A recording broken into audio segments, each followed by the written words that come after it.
With the trade deadline now a little more than a month away, what can we expect from Lou Lamoriello and the Islanders? We'll talk about that and a whole lot more coming up on today's Locked On Islanders podcast.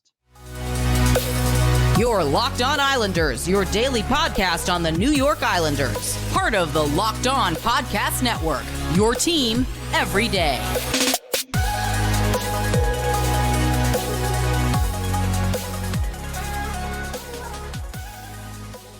And welcome, everybody, to the Friday edition of the Locked On Islanders podcast, part of the Locked On Podcast Network, your team every day. I want to thank everyone who makes Locked On Islanders your first listen every day. Don't forget to subscribe on YouTube or wherever you get your podcasts so you can get new episodes as soon as they drop. Today's episode is brought to you by FanDuel. Make every moment more. Right now, new customers get $200 in bonus bets if your first bet of $5 or more wins. Visit FanDuel.com/lockedon to get started. We've got a lot to discuss on today's show, but first, if there's something Islanders related on your mind, if you have a question, a comment, maybe a topic you'd like us to discuss on a future episode, send us an email to lockedonislanders@gmail.com. And if you leave your first name and where you're from, we're happy to mention you on the show when we discuss whatever's on your mind. You can also follow the show on X at Locked On Isles, and you can follow me, Gil Martin, on X at Ice Wars, NYR, VSNYI. We'll keep you up to date on all things Islanders all season long, and I am live tweeting during nearly every Islanders home and road game. So join me for some instant insight and analysis, and it's great to talk Islanders hockey with you, game time or anytime. So let's start with the trade deadline. It is literally about 5 weeks away. And let's face a couple of facts right now. Among them, that Lou Lamoriello, we can talk all we want about what Lou Lamoriello should do to help this team, what he, if you believe, as I do, that right now a retool is in the best interest of this team, especially if they do not pick up their game between now and the trade deadline. I totally understand that, but let's be honest with each other. That's not what Lou Lamoriello typically does. And since he got here, Lou Lamoriello, Hall of Fame general manager of the New York Islanders, has essentially been in win now mode. And I believe that barring a really bad collapse on this team over the next, there's 12, 13 games before the trade deadline, barring, a 2-9 and 2 or 2-9 and 3 run, he's going to try to add something to this roster in order to try to make the playoffs. And I'm not saying that's what he should do or shouldn't do. I'm just saying that's what I think he's likely to do. And the other thing that you think about, we have now just passed earlier this week, the 1-year anniversary of the Bo Horvat trade. And what did Lou Lamoriello do a year ago with the Horvat situation? Well, what he did was essentially strike first. Before anybody basically started making those major moves, Lou Lamoriello said, I am going to grab Bo Horvat. He is a player who is young enough and talented enough to make a part of the core of this franchise going forward if we can sign him. And it was a gutsy move. It's a move that so far appears to have paid off for the Islanders. And I think it also worked out pretty darn well for the Vancouver Canucks as well, as you could see where they are in the standings. And it would not surprise me now, given that you have a new coach in Patrick Roy, who wants to introduce a different system and create a team that plays the game a little differently than what they were doing under Lane Lambert and Barry Trotz. Lou Lamoriello is probably going to look at the roster and say, this is the style that Patrick Roy wants to play. What can I do to help him succeed playing that style between now and the trade deadline? And look, just a couple of days ago, we saw Elias Lindholm get traded and Andrei Kuzmenko, who, was rumored to be headed possibly to the Islanders or the Blackhawks, he ends up going to Calgary, and, Vancouver gets Lindholm. That's the first big pre-trade deadline deal. And it would not surprise me at all if Lou Lamoriello kind of joins that in a strike first mentality. Now, will it be as big of a move as it was a year ago with Bo Horvat? Probably not. Why? Well, let's look at this. The Islanders don't have a lot of cap space right now. They have a little. They can make some moves, but, again, not a lot right now that they can do as far as adding someone long-term without also subtracting. Now, they can certainly make some moves depending on the health of Adam Pelech. If this is indeed another concussion, and it is fairly serious, you could place Pelech back on LTIR, and voila. You could also place Robert Bortuzzo on LTIR, although, that doesn't take up as much space or save you as much space, but it's a move this team could make to help a little bit with some temporary cap space.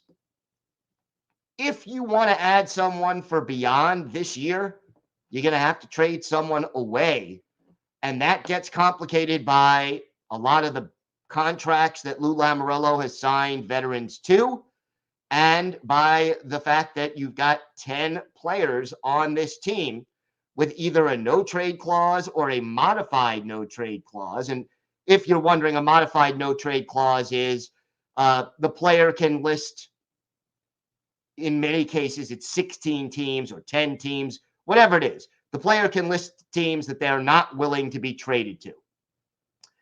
So the cap, the contracts, the no-trade clauses all make it challenging for Lou Lamoriello to make a move that's big. But like I said, there are moves that can be made, and I do get the feeling that we are going to see another early strike by Lou Lamoriello before the trade deadline. I don't think it will be as big as Bo Horvat was, but I do think he will get some help for this team between now and early March, when he's no longer able to make trades. What is he going to do? We're going to talk about that and a lot more coming up later on in this show. And by the way, we'll also be talking about the Mathew Barzal, who he's playing with at the All Star game, as the draft was held on Thursday. And we will also be discussing our Islanders' birthday of the day, a forward who was with the team in the 2000s. We'll talk about that and a whole lot more coming up on today's Locked On Islanders podcast. Today's episode is brought to you by FanDuel. Happy Super Bowl to all who celebrate from FanDuel, America's #1 sportsbook. If you're like me, Super Bowl Sunday is all about scoring the best seat on the couch, grabbing your favorite football snacks, and placing some super bets. And FanDuel has so many ways for you to end the season with a W or 2 or 3. Not only can you bet on who will win Super Bowl 58 between San Francisco and Kansas City, but FanDuel also has bets for which players will score a touchdown, how many points will be scored, and so much more. New customers can join today, and you'll get $200 in bonus bets if your first bet of $5 or more wins. All you have to do is visit FanDuel.com/lockedon to sign up. That's FanDuel.com/lockedon. Make every moment more with FanDuel, the official sportsbook partner of the NFL. Locked On has launched the first ever national sports 24/7 streaming channel on YouTube. Locked On Sports Today is here for you 24/7, covering the top sports stories of the day with the local experts of Locked On, plus our national shows covering every league. So go to Locked On Sports Today on YouTube and subscribe to the first ever national sports 24/7 streaming channel. So what do we expect from Lou Lamoriello? This will be a big question. And to me, I think you have to look at where this team is at right now. And to play Patrick Waugh's system, you need players who are going to be responsible in their own end, who are going to be sound positionally on defense, who are not going to back up and allow the opposition to easily gain the zone without being contested. And let's face it, you also need players who are going to make that transition from defense to offense.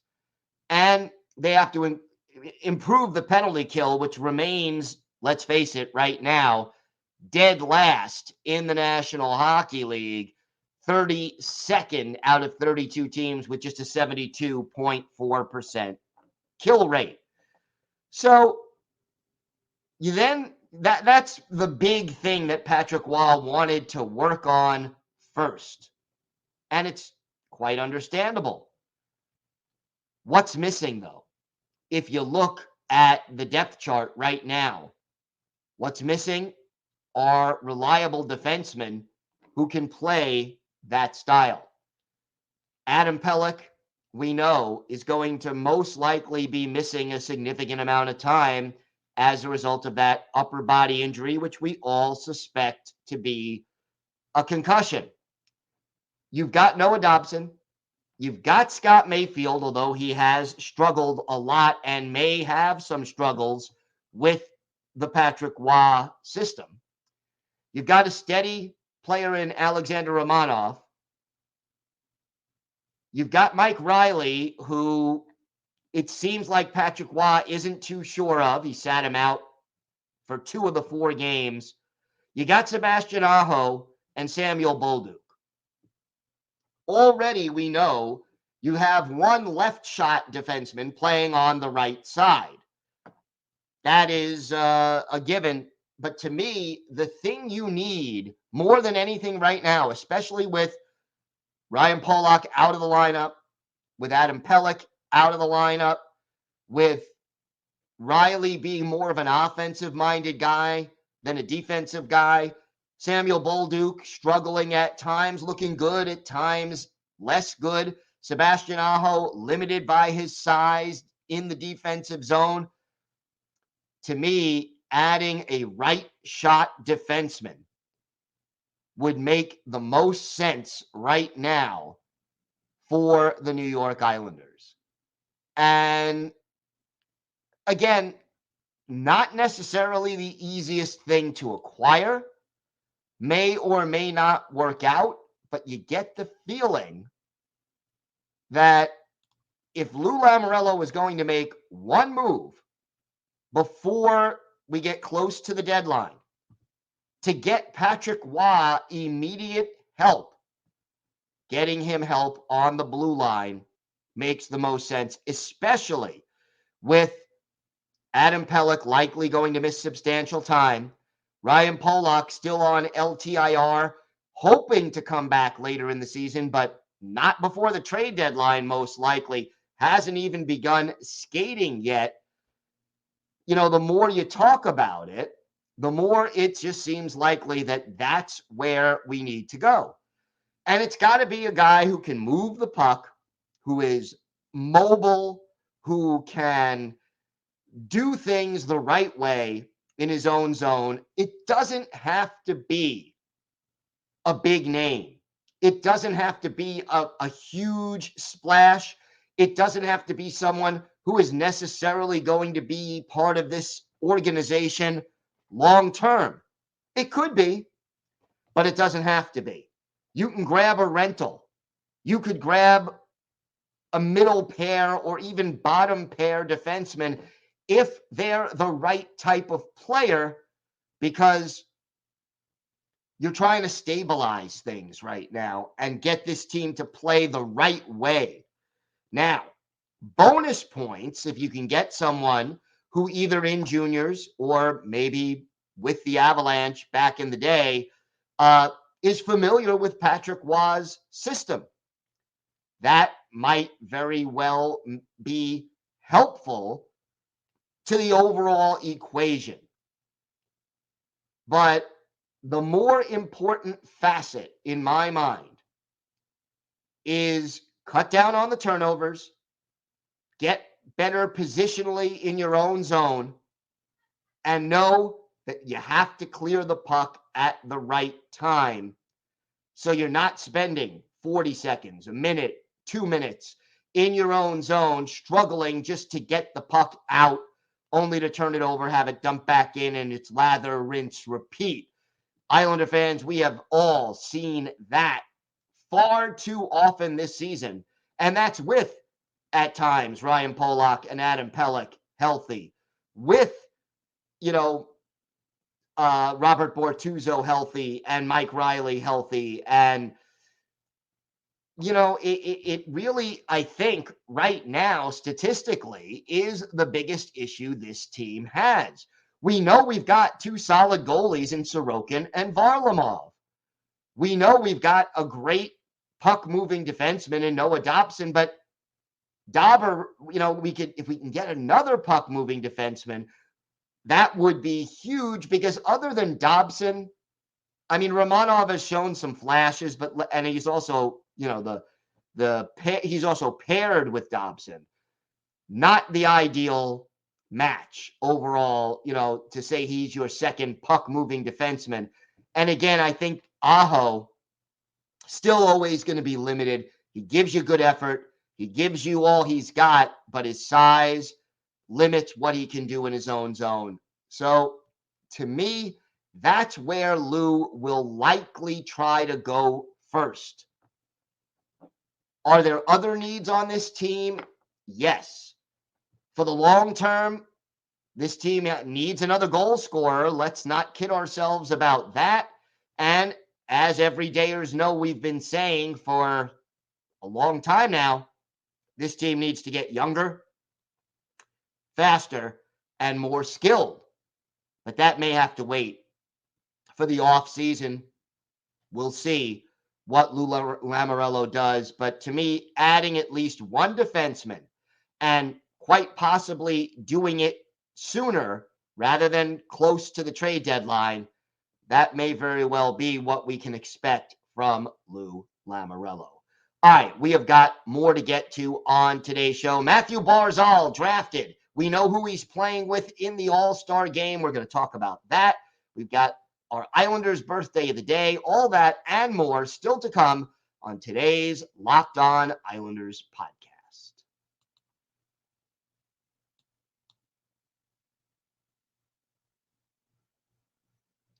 Locked On has launched the first ever national sports 24/7 streaming channel on YouTube. Locked On Sports Today is here for you 24/7, covering the top sports stories of the day with the local experts of Locked On, plus our national shows covering every league. Go to Locked On Sports Today on YouTube and subscribe to the first ever national sports 24/7 streaming channel. So Thursday, they did it. They had the draft for the All Star game. This isn't division versus division or North America versus the world. This is 4 captains. Go, draft all the players and we'll see. Well, basically, Mathew Barzal drafted by Team Matthews. So it's Austin Matthews and a whole lot of Toronto Maple Leafs. Austin Matthews, Morgan Riley, William Nylander, Mitch Marner, all of them on the same team. And then you've got Igor Shesterkin and Jake Ottinger as the goalies, Clayton Keller, Philip Forsberg, Alex DeBrincat, and Vincent Trocheck. So you got a couple of, Rangers. You got a whole lot of Maple Leafs. And you got a whole lot of talented players there. So that is where they drafted Mathew Barzal. Barzy also, as we mentioned, going to be one of the 12 players taking part in the skills competition over the weekend. And remember, in 2020, Matt Barzal was the fastest skater in the league, or at least at the skills competition. So we got to keep an eye on that, and that should be exciting. But hard to believe that the All-Star weekend is here. And best of all, Monday, the New York Islanders will be back on the ice. And guess what?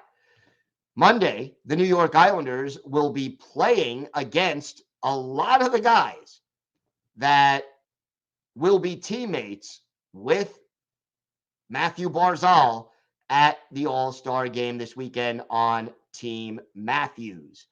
And, to me, I don't take the All-Star game that seriously. Will I watch parts of it, the round robin and all of the events, the skills competition? Yeah, I'm going to watch, but I am not sitting on the edge of my seat really rooting hard. I want to see Mathew Barzal do well. I want to see him do well in the skills competition. I want to see his team do well. I want to see him score. But, the All-Star game used to mean a little bit more back in the day. Now, no contact, really. It is more or less a 3-on-3 game of shinny. But good news, Mathew Barzal is one of the more dangerous players at that particular. You give Barzy 3-on-3 and a lot of room to maneuver. He's going to be extremely, extremely dangerous. So I'm looking forward to it. I think Barzy will rise to the occasion.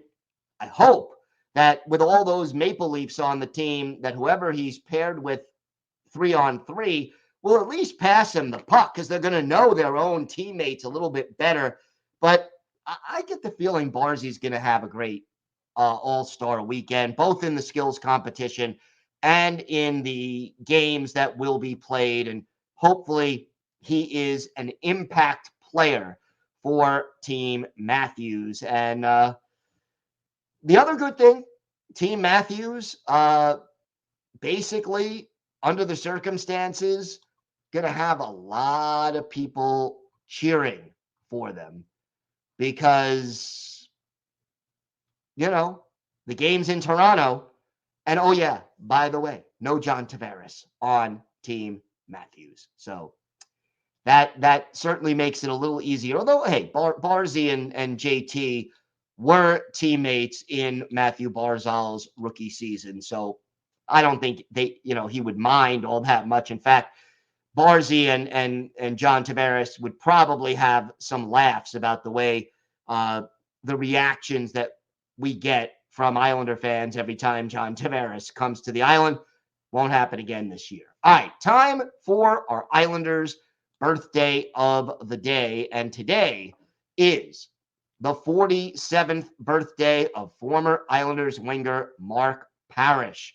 Parrish, originally drafted by the Avalanche in the third round back in 1996, but made his NHL debut with the Florida Panthers in 98-99, came to the Islanders in 2000-2001, had his best season with the Isles in 2001-2002, 30 goals, 60 points, and stayed with the Isles through the 05-06 season, and then he was sent to LA, played for the Kings, the Wild, the Stars, the Lightning, and the Sabres before ending his career in the minors with the Binghamton Senators in 2011-2012. Played in 722 NHL games, 216 goals, 387 points, 246 penalty minutes, add 27 playoff games, 5 goals, 9 points, and 10 penalty minutes. One of Mark Parrish's better games as an Islander, October 11th, 2001, at the Continental Airlines Arena, Islanders and Devils. Garth Snow, the goalie for the Islanders, Martin Brodeur, the future Hall of Famer, in goal for the Devils, but that didn't stop Mark Parrish. He scored midway through the second period, assists to Oleg Kavasha and Roman Hamrlik. He scored midway through the third, assist to Sean Bates and Brad Isbister, and then an empty net goal with less than 2 seconds left on the clock. Kenny Janssen, the assist on that one. First hat trick as an Islander for Mark Parrish.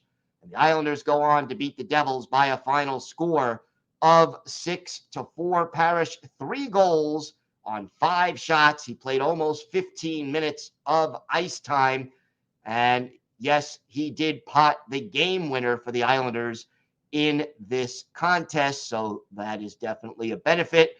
So a very happy 47th birthday to former Islanders forward Mark Parrish. He is our Islanders birthday of the day. I want to thank everyone for making Locked On Islanders your first listen every day. Everydayers, Monday, we will be back. And guess what? We will actually have a game to preview. It's Monday night. It's Islanders and Maple Leafs in Toronto.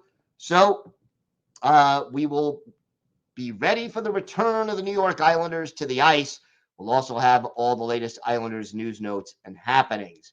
Until then, have a great weekend, everybody. Stay safe. And of course, let's go Islanders.